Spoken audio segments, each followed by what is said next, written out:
Assalamualaikum warahmatullahi wabarakatuh.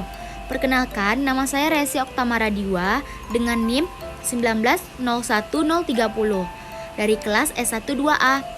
Nah, kali ini saya akan menjelaskan tentang viskometer dan penggunaannya.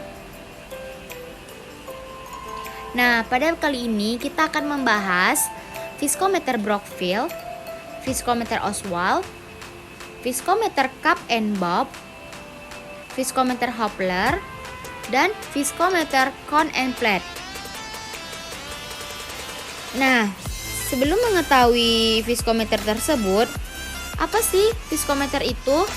Nah, viskometer adalah alat yang digunakan untuk mengukur viskositas suatu cairan, di mana viskositas itu adalah cara untuk menyatakan berapa daya tahan dari aliran yang diberikan terhadap suatu cairan.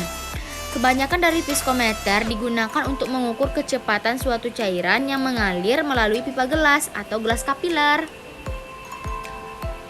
Nah, yang pertama ada viskometer Brockfield. Viskometer Brockfield digunakan untuk mengukur kekentalan zat cair dengan cara yang sederhana. Viskometer ini sering digunakan karena cara penggunaannya sangatlah mudah dan hasil dari pengukuran tersebut cukup akurat dan presisi. Cara viskometer Brockfield cukuplah mudah. Anda tinggal meletakkan sampel pada alat, kemudian tunggu hingga beberapa menit sampai mencapai suhu tertentu. Setelah itu, Anda bisa mencatat hasil yang muncul sesuai dengan standar. Nah, cara penggunaan viskometer Brockfield ini yang pertama, isikan bahan yang akan ditentukan viskositasnya dan sifat alirnya ke dalam beker gelas sebanyak 600 ml sampai hampir penuh. Sesuaikan jumlah bahan dengan nomor spindlenya. Nah, yang kedua, pilih nomor spindle yang sesuai dan pasang. Turunkan hingga spindle tercelup ke dalam bahan sampai tanda batas. Yang ketiga, pilih RPM untuk menghasilkan skala lebih dari 10. Catat skala yang terbaca. Bila skala yang terbaca kurang dari 10, maka naikkan RPM-nya. Dan apabila skala yang terbaca lebih dari 100, ganti spindle dengan nomor yang lebih besar. Yang keempat, amati skala yang tertera setelah 3 kali putaran. Yang kelima, naikkan RPM, ulangi pengukuran sampai sedikitnya 3 RPM yang berbeda. Tabelkan data yang diperoleh, buat grafik antara RPM pada sumbu Y dan F atau gaya pada sumbu X. Nah, yang kedua ada viskometer Oswald. Viskometer Oswald adalah viskometer yang menggunakan metode Oswald. Penetapan viskositas dengan menggunakan viskometer Oswald dilakukan dengan cara mengukur waktu yang diperlukan suatu fluida atau zat cair untuk mengalir di dalam pipa kapiler dari titik A ke titik B. Dengan mengetahui lama waktu yang dibutuhkan zat cair untuk mengalir dari garis A ke garis B, dapat ditentukan tingkat viskositas 2 atau lebih zat yang sedang dibandingkan. Cara penggunaan viskometer Oswald ialah yang pertama, pastikan bahwa viskometer Oswald adalah sudah bersih sebelum digunakan. Yang kedua, masukkan cairan ke dalam pipet dan masukkan cairan tersebut melalui pipet ke viskometer Oswald. Kemudian, hisap cairan dalam viskometer Oswald dengan pushball sampai melewati 2 batas. Yang keempat, siapkan timer atau kendorkan cairan hingga batas pertama dan mulailah hitungan Anda. Yang kelima, sembari melakukan perhitungan, Anda bisa mencatat hasil di laporan yang terpisah dan hitung angka yang didapat dengan rumus viskositas. Nah, yang ketiga, ada viskometer Cup and Bob. Viskometer Cup and Bob merupakan salah satu jenis viskometer yang sering digunakan di laboratorium. Alat ini memiliki fungsi utama sebagai instrumen yang mengukur viskositas atau tingkat kekentalan suatu fluida. Ciri khas dari viskometer ini adalah interiornya yang tersusun atas 2 silinder. Silinder pertama berfungsi sebagai penampung sampel dan silinder kedua sebagai rotor atau penggerak mesin. Cara penggunaan viskometer Cup and Bob. Yang pertama, untuk menguji mudah. Sebagai langkah awal, siapkan terlebih dahulu sampel dari fluida yang akan diuji. Volumenya tidak perlu terlalu banyak, karena bisa berisiko tumpah. Setelah sampel siap, kini waktunya Anda menggunakan viskometer cup and bob. Yang kedua, cara kerja viskometer cup and bob sebenarnya sangat sederhana. Dengan memanfaatkan dua silinder, alat ini bisa digunakan mengukur viskositas. Silinder pertama atau cup memiliki rongga dan letaknya di bagian luar.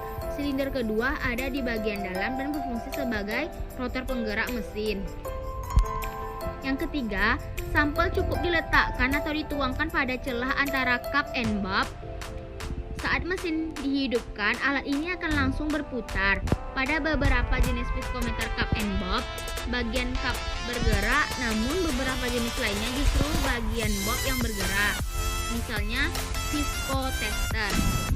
Hal tersebut tidak terlalu berpengaruh karena intinya adalah tercipta sebuah gerakan yang kemudian memengaruhi nilai viskositas fluida.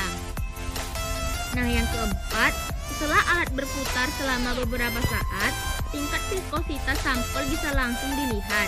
Kebanyakan viskometer cup and bob modern sudah menggunakan skala digital sehingga mudah untuk dibaca dan dicatat. Nah, selanjutnya ada viskometer Hubler. Viskometer Hubler berfungsi sama dengan viskometer lainnya, yaitu untuk mengukur kekentalan dalam zat cair. Cara kerja dari viskometer Hubler berbeda dengan viskometer lainnya. Keunikan dari viskometer ini adalah pengukuran atas waktu yang dibutuhkan bola untuk melewati cairan yang memiliki tinggi tertentu. Bola besi tersebut dapat melewati cairan karena adanya gaya gravitasi yang menarik bola tersebut sehingga jatuh ke dasar. Viskometer ini sendiri berfungsi berdasarkan hukum Stokes. Dikarenakan menerapkan hukum Stokes ini, maka kekentalan diukur menggunakan benda yang dijatuhkan pada zat cair. Benda yang dijatuhkan pada alat viskometer ini untuk mengukur kekentalan harus memiliki ukuran yang sudah pasti. Pada viskometer Hubler, gaya gesek dan gaya gravitasi perlu dipertimbangkan untuk kepastian kekentalan zat cair yang diukur. Nah, cara pengukuran viskometer Hubler ini ialah yang pertama, ukur diameter bola. Nah, yang kedua, timbang massa bola. Yang ketiga, ukur panjang tabung viskometer dari batas atas sampai batas bawah. Yang keempat, tentukan massa jenis masing-masing cairan. Yang kelima, ukur temperatur alat viskositas Hubler. Yang keenam, isi tabung dengan aquades dan dimasukkan bola. Yang ketujuh, pada saat bola di atas, stopwatch dihidupkan. Dan pada saat bola di bawah, stopwatch dimatikan. Nah, yang kesembilan, catat waktu bola jatuh dari batas atas sampai batas bawah. Yang ke-10, tabung dibalik. Yang ke-11, ulangi prosedur 3-6 sebanyak 3 kali berturut-turut pada temperatur lain dan cara cairan yang lain. Nah, selanjutnya ada viskometer cone and plate. Viskometer cone and plate adalah alat ukur kekentalan yang memberikan peneliti suatu instrumen yang canggih untuk menentukan secara rutin viskositas absolut cairan dalam volume sampel kecil. Cone and plate memberikan presisi yang diperlukan untuk pengembangan data reologi lengkap. Cara pemakaian adalah sampel ditempatkan di tengah-tengah papan. Kemudian dinaikkan hingga posisi di bawah kerucut. Kerucut digerakkan oleh motor dengan bermacam kecepatan dan sampelnya digeser di dalam ruangan sempit antara papan yang diam dan kemudian kerucut yang berputar. Nah, selanjutnya ada contoh viskositas dalam kehidupan sehari-hari. Yang pertama, selai atau madu lebih kental dan lebih sulit dituangkan daripada air atau minyak. Itu merupakan salah satu contoh viskositas dalam kehidupan sehari-hari. Dan yang kedua, minyak pelumas digunakan untuk melindungi mesin dengan menyerap tekanan dan getaran. Yang ketiga, viskositas air yang membantu air akan diserap akar tanaman untuk bisa naik ke batang. Nah, berikut ada contoh soal tentang viskositas. Suatu bahan plastis diketahui mempunyai yield value 5200 din per cm. Pada tekanan geser di atas, yield value F ditemukan meningkat secara linear dengan meningkatnya G. Jika laju geser 150 detik pada saat F atau gaya adalah 8000 din per cm, hitunglah viskositas plastis sampel tersebut. Nah, jawabannya viskositas plastis itu gaya dibagi dengan laju geser. Nah, di sini gaya tersebut dikurang dengan yield value yang diketahui 5200 din. Berarti 8000 dikurang dengan 5200 per laju gesernya 150 detik. Dapatlah hasil 18,67 poin.